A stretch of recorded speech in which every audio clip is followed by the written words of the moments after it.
I'm 82 years old, and I've been married for 60 of those years. People look at that number and say, that's beautiful, that's success. But what they don't see is the quiet damage we caused each other along the way. Here's the confession I've never said out loud. We didn't almost lose our marriage because of cheating, money, or some dramatic betrayal. So we almost lost it because of 5 small mistakes we repeated for decades, thinking they didn't matter. Mistakes that felt harmless at the time. Mistakes that were socially acceptable. Mistakes that everyone around us was making too. By the time we realized what we'd done, our hair was gray, our bodies were slower, and time had already taken its toll. Zeva, if you're married or planning to be, or even questioning your relationship right now, please listen carefully, because I need to tell you this before it's too late for you too. Zeva, when I married my wife, Margaret, I was 22 years old. She was 20. We had exactly $347 in our savings account, a borrowed suit, and a reception held in my uncle's backyard with folding chairs and lemonade. We thought love alone would be enough. Back then, life felt simple. Hard, but simple.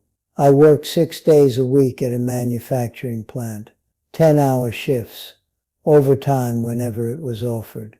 Margaret stayed home at first. Then the kids came, 3 of them, all born within 7 years. Our days were full of routines.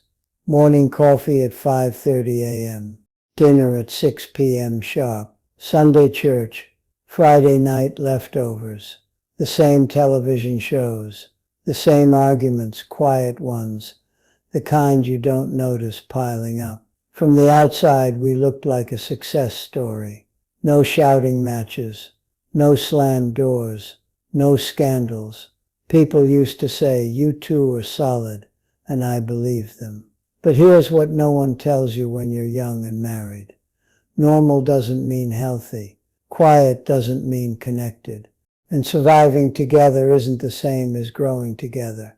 We were good partners. But slowly, almost invisibly, we stopped being curious about each other. I stopped asking how she felt. She stopped telling me when something hurt. We replaced conversations with logistics.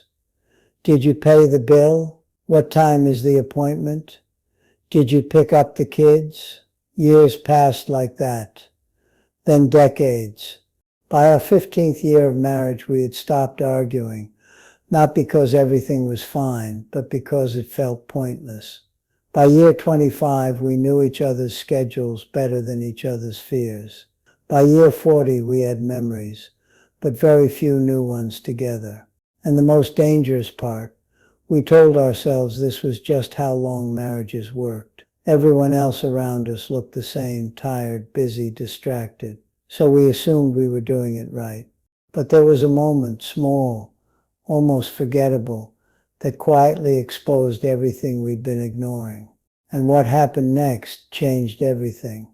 It happened on a Tuesday, not an anniversary, not after a fight, just a Tuesday. Margaret was 67 years old then. I was 69. She stood in the kitchen, holding a mug of coffee she had reheated twice and never finished. I was reading the paper, doing the crossword I'd done every morning for years. She said my name, not loudly, not angrily. Just, can I ask you something? I didn't look up right away. I said, give me a second. That second stretched longer than it should have. Finally, she said, do you think you still know me? That was the moment. I laughed, not because it was funny, but because I was uncomfortable. Of course I do, I said. We've been married almost 50 years. She nodded. Then she said something I will carry with me until the day I die. Tell me something about myself, she said. Something I've changed my mind about in the last 10 years. My mouth opened. Nothing came out. I knew her birthday, her favorite meal, her allergies, the name of her childhood dog. But I didn't know her anymore. She didn't cry. That's what makes it worse. She just nodded again quietly and said, "That's what I was afraid of." Then she walked out of the room. No shouting, no drama, just a door closing down the hall. That night I lay awake counting years. Instead of sheep, 10 years, 20, 40. I realized something terrifying. We had been emotionally divorcing in slow motion.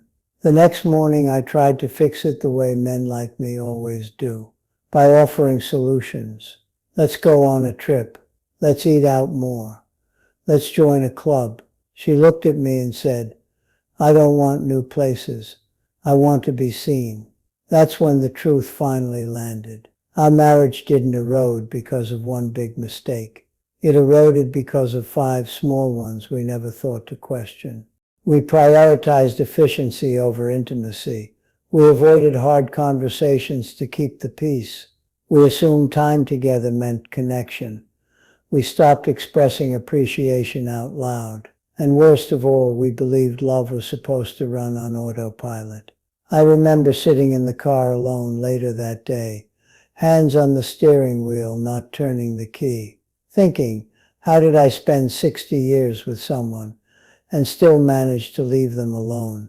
But what happened next surprised me even more than that conversation, because once the silence was finally broken, the real work began. And that's where the lessons came from. The kind you only earn when you almost lose everything. When you've been married as long as we have, you stop measuring time in years. You measure it in moments you wish you had handled differently. After that Tuesday, something shifted. Not magically, not easily, but the illusion cracked. I started to understand a painful truth.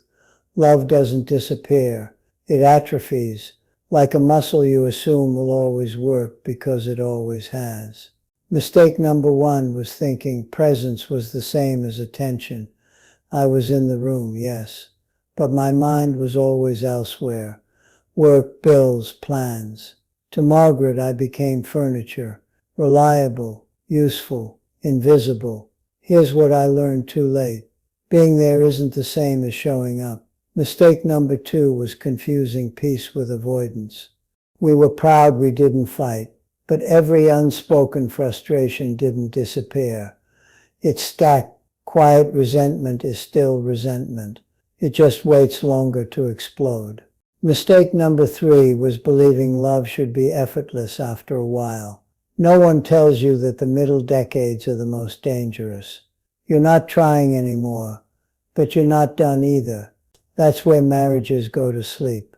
Mistake number 4 was withholding appreciation because it felt assumed. I thought she knows I appreciate her, but unspoken gratitude might as well not exist. Love that isn't expressed begins to feel imaginary. And the 5th mistake, the most damaging one, was thinking I had time. Time to listen later. Time to change tomorrow. Time to reconnect after things slow down. Time is the one thing marriage never gives you more of. Here's the part younger people don't want to hear. You don't drift apart suddenly. You drift apart daily in inches so small they feel harmless. If you're in your 20s or 30s watching this, listen carefully. Love is built in repetition, not grand gestures. If you're in your 40s or 50s, this matters even more. The habits you repeat now are the marriage you'll be living in later. And if you're older like me, you either face the truth or you live beside a stranger who knows your history but not your heart. Margaret and I had to relearn each other at an age when most people stopped trying. Slow conversations, awkward questions, long silences that weren't empty but honest. But understanding the lesson isn't enough, because knowledge without action just becomes regret with better vocabulary. And that's why I need to say this part clearly, directly to you. So Wallach, if you take nothing else from my story, take this. Don't make my mistake. Don't assume love will survive. Neglect just because it survived yesterday. Don't wait for a crisis to start paying attention, and don't confuse longevity with success. Here's what I wish someone had told me when I was younger.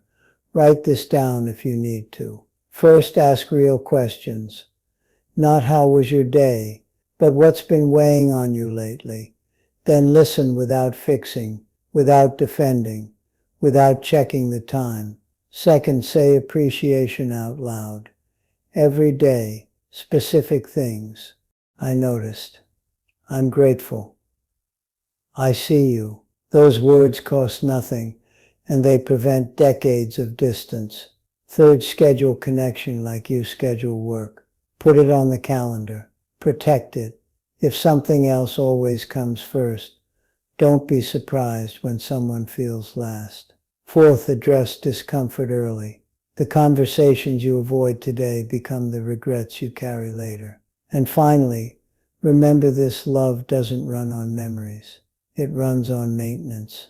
Margaret and I are still together. We sit closer now. We talk slower. We say things we should have said 40 years ago. But I would give anything to go back and do it right the first time. If this story stirred something in you, don't scroll away. Don't promise yourself you'll think about it later. Call them, look at them, listen tonight. And if you want more hard-earned lessons from someone who learned them late, subscribe to this channel, like this video, share it with someone you love before time teaches them the same lesson it taught me. Because love doesn't fail all at once. It fades quietly, unless you choose today to protect it.